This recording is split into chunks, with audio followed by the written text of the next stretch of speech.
गोर लगै छी, अपना सबके मिथिला संस्कार पर स्वागत करै छी। एकटा जितिया के गीत दै छी से सुनू। तीनहि दिन के बरतिया बरतिया जितिया पाबनी गे। तीन दिन के जितिया बरतिया बरतिया जितिया पाबनी हे। सासु कोना कोना इहो व्रत करब पुत्र फल पाएब हे।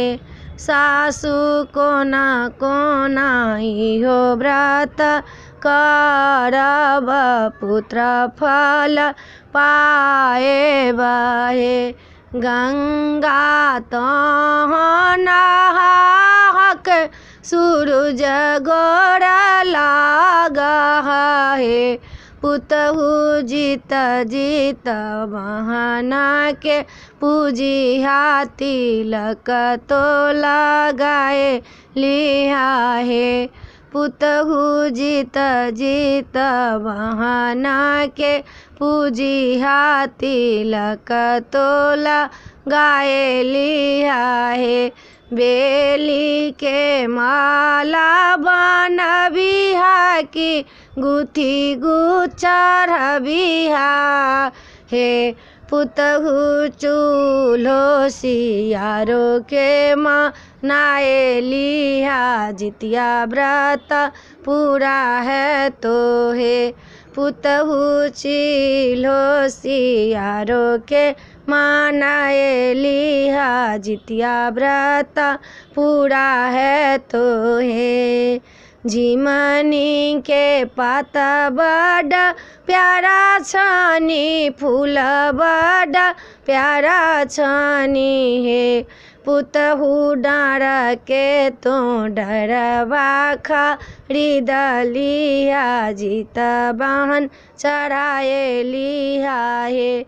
पुतहु नारियल तो लाए कलशा सजाए लिहा जीत बहन पूजी लिया हे। तीन दिन के बरतिया बरतिया जीत बहन हे। सासु कोना कोना इहो व्रत करबै जीत बहन के मनाए लेब हे।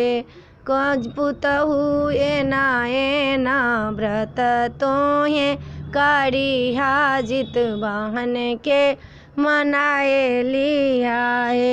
जाबत अष्टमी व्रत रहतो तब तक निराहार रहिहा हे। पुतहु नवमी चढ़ी तो नहैया की खीरा औकरी चढ़ाइए लिहा हे। पुतहु नवमी के व्रत तोहे तोरिहा की खीरा औकरी खाए लिहा हे। वीडियो में अच्छा लग अपने सबके ई जितवाहनक गीत नीक लागत चैनल के सब्सक्राइब करो नहीं बिसरबे। जरूर सब्सक्राइब करबे, लाइक करबे, कहबे जरूर। जय मिथिला, जय माता जी।